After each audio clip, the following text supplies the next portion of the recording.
बिस्मिल्लाहिर्रहमानिर्रहीम। अस्सलाम वालेकुम दोस्तों, प्यारे नाजरीन, आज की इस वीडियो के अंदर हम आपको हज़रत मरियम अलैहिस्सलाम का वाक़या बताने वाले हैं कि हज़रत मरियम अलैहिस्सलाम को बिना शौहर के हज़रत ईसा अलैहिस्सलाम कैसे पैदा हुए। प्यारे दोस्तों, हज़रत मरियम अलैहिस्सलाम के हमल की कैफियत यूँ है कि हज़रत मरियम अलैहिस्सलाम अपनी खाला या बहन के घर गुस्ले हैज़ करने के लिए गईं। फिर पर्दा लटकाना चाहती थीं कि हज़रत जिब्रील अलैहिस्सलाम एक खूबसूरत नौजवान की शक्ल में ज़ाहिर हुए। हज़रत मरियम अलैहिस्सलाम ने देखा मेरी तरफ मुतवज्जो है। जो हज़रत मरियम अलैहिस्सलाम ने उससे फरमाया, मैं पनाह मांगती हूँ तुझसे। हज़रत जिब्रील अलैहिस्सलाम ने कहा, मैं वो शख्स नहीं हूँ कि जिससे तुम डरो, मैं अल्लाह का फ़रिश्ता हूँ, तुझको पाकीज़ा लड़का बख्शने आया हूँ। जिसको कुरान पाक ने यूँ बयान फरमाया है। तर्जुमा, फ़रिश्तों ने कहा, ए मरियम, अल्लाह तुम्हें खुशखबरी देते हैं अपनी तरफ से एक कलमे की, उसका नाम मसीह ईसा बिन मरियम होगा। वह दुनिया और आखिरत में मर्तबे वाला होगा और अल्लाह के करीबी बंदों में से होगा। लोगों से बातें करेगा जब झूले में होगा और जब पूरी उम्र का होगा, और वो नेक बंदों में से होगा। हज़रत मरियम अलैहिस्सलाम ने जवाब दिया, मेरा बेटा कैसे होगा कि मुझे किसी बशर ने हाथ नहीं लगाया और मैं बदकार औरत भी नहीं हूँ। हज़रत जिब्रील अलैहिस्सलाम ने कहा, तेरा कहना सही है, लेकिन तेरे अल्लाह ने फरमाया है कि मेरे लिए बग़ैर बाप का बेटा देना आसान है, जिसको कुरान पाक ने इस तरह बयान फरमाया है। तर्जुमा, मरियम ने कहा, ए मेरे प्यारे रब, मेरे यहाँ लड़का कैसे होगा जब किसी मर्द ने मुझे हाथ तक नहीं लगाया है। अल्लाह पाक ने इरशाद फरमाया, उसी तरह अल्लाह पैदा करता है जो चाहता है। जब वो किसी काम का फ़ैसला कर लेता है तो उसको कहता है हो जा, बस वो हो जाता है। बीबी मरियम अलैहिस्सलाम को उसी वक्त इतनी बड़ी बशारत दी गई कि वो नबी होगा, बनी इसराइल और तौरात और इंजील का आलिम होगा, और वो बड़े मौजज़ों वाला होगा, जिसको कुरान पाक ने यूँ बयान फरमाया है। तर्जुमा, और अल्लाह उसको किताब और हिकमत और तौरात और इंजील सिखाएगा, और वो रसूल होगा। बनी इसराइल की तरफ हज़रत ईसा अलैहिस्सलाम की पैदाइश गर्ज़ ये कि तमाम बशारतों के बाद हज़रत जिब्रील अलैहिस्सलाम ने हज़रत मरियम अलैहिस्सलाम के गिरेबान में रूह मुबारक को फूंक दिया, जिससे फिर पूरा हमल रह गया। हज़रत मरियम अलैहिस्सलाम फरमाया करती कि दौरान हमल तन्हाई में हज़रत ईसा अलैहिस्सलाम मुझसे बातें करते थे और मजमे में ख़ुद की तस्बीह बयान करते थे, हालांकि आप अलैहिस्सलाम अभी पेट में ही थे। हज़रत मरियम अलैहिस्सलाम और आपकी खाला साहिबा जब आपस में मुलाकात करती थी तो ऐसा मालूम होता कि खाला के पेट का बच्चा यानी हज़रत याह्या अलैहिस्सलाम भांजी के बच्चे यानी हज़रत ईसा अलैहिस्सलाम की तरफ झुकता है यानी सलाम करता है। इब्ने कसीर यूसुफ नज्जार, जो बीबी मरियम अलैहिस्सलाम के मामू का बेटा था, वो बैतुल मक़दस में इबादत करता रहता था। जब हमल की हालत से आगाह हुआ तो उसने भी तहकीकात की तो हज़रत मरियम अलैहिस्सलाम ने तमाम वाक़या बयान कर दिया।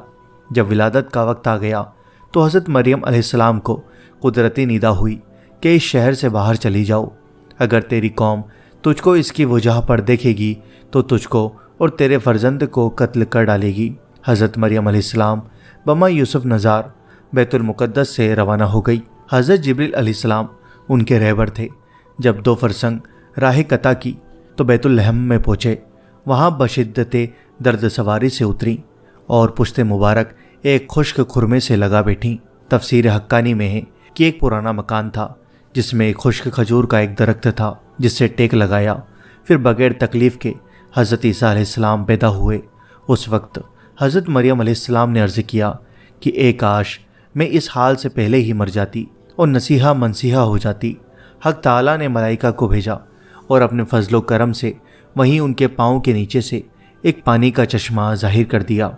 मलाइका ने हज़रत ईसा अलैहिस्सलाम को गुस्ल दिया और हज़रत जिब्रील अलैहिस्सलाम बहुक्म रब खलील निदा दी कि ए मरियम, गमगीन मत हो, अल्लाह ने तेरे लिए नहर जारी की है और खुश्क दरख्त को सरसब्ज किया है।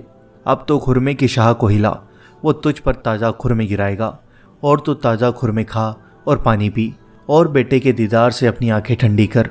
हज़रत मरियम अलैहिस्सलाम ने कहा, अगर लोग मुझसे पूछें कि ये बच्चा कहाँ से लाई है तो मैं क्या जवाब दूंगी। हज़रत जिब्रील अलैहिस्सलाम ने कहा, अगर तू किसी को देखे तो इशारे से कह देना कि मैंने खुदा के लिए روزہ نظر کیا ہے کہ کسی بنی آدم سے بات نہ کروں گی۔ اس زمانے میں کھانے پینے کے علاوہ باتوں سے بھی روزہ ہوتا تھا۔ تفسیر حقانی، جس کو قرآن پاک نے یوں بیان فرمایا ہے۔ ترجمہ: بس مریم علیہ السلام نے اس کا حمل اٹھا لیا اور وہ اس کو لے کر ایک دور کی جگہ چلی گئی۔ پھر جرد جاہ اس کو کھجور کے درخت کی طرف لے گیا۔ اس نے کہا، کاش میں اس سے پہلے مر جاتی اور بھولی بسری چیز ہو جاتی۔ پھر مریم علیہ السلام کو اس نے نیچے سے آواز دی کہ غمگین نہ ہو، آپ کے رب نے آپ کو نیچے ایک چشمہ جاری کر دیا ہے اور آپ کھجور کے تنے کو اپنی طرف ہلائیے، اس سے آپ کے اوپر پکی ہوئی کھجوریں گریں گی، بس کھاؤ اور پیو اور اپنی آنکھیں ٹھنڈی کرو۔ پھر اگر تم کوئی آدمی دیکھو تو اس سے کہہ دو کہ میں نے رحمان کا روزہ مان رکھا ہے، تو آج میں کسی انسان سے نہیں بولوں گی۔ حضرت ابن عباس رضی اللہ تعالیٰ عنہ فرماتے ہیں کہ حضرت مریم علیہ السلام فرشتے کی بشارت سے بیگم ہو گئی اور نفاس کی مدت ختم ہونے تک 40 روز وہیں رہی، پھر اپنے گھر واپس آئیں۔ ہر طرح کی بشارتیں بی بی مریم علیہ السلام کو فرشتے نے بتا دی تھیں اور سوال کا جواب بھی بتا دیا تھا کہ تو بچے کی طرف اشارہ کر کے کہہ دینا کہ اس بچے سے پوچھ لو۔ بنی اسرائیل نے یہ صورتحال دیکھ کر بڑے غصے سے کہا کہ یہ کیا برا کام تو نے کیا ہے، اے ہارون کی بہن، یعنی تو حضرت ہارون علیہ السلام کی طرح عبادت کرتی تھی اور تیری ماں بھی بدکار نہ تھی۔ حضرت مریم علیہ السلام نے حضرت عیسیٰ علیہ السلام کی طرف اشارہ کیا کہ اس سے پوچھ لو۔ پھر سب غصے ہو کر بولے کہ تو ہم سے تمخوار کرتی ہے کہ ہم چھوٹے بچے سے بات کریں۔ اتنے میں حضرت عیسیٰ علیہ السلام بول پڑے کہ میں بندہ خدا ہوں اور خدا نے مجھے کتاب دی ہے اور مجھے نبی بنایا ہے۔ جب یہود نے یہ معجزہ دیکھا تو ان کی زبان بند ہو گئی۔ چنانچہ ارشاد ہے۔ ترجمہ: پھر اس کو گود میں لیے ہوئے اپنی قوم کے پاس آئی۔ لوگوں نے کہا، اے مریم، تو نے تو بڑا طوفان کر ڈالا۔ اے ہارون کی بہن، نہ تمہارا باپ کوئی برا آدمی تھا اور نہ تمہاری ماں بدکار تھی۔ پھر مریم علیہ السلام نے اس بچے کی طرف اشارہ کیا۔ لوگوں نے کہا کہ ہم اس سے کیسے بات کریں گے جو کہ گود میں بچہ ہے۔ بچہ بولا، میں اللہ کا بندہ ہوں، اس نے مجھے کتاب دی اور مجھ کو نبی بنایا۔ معارف القرآن میں ہے کہ جس وقت خاندان کے لوگوں نے حضرت مریم علیہ السلام کو ملامت کرنا شروع کر دیا تو حضرت عیسیٰ علیہ السلام اس وقت دودھ پی رہے تھے۔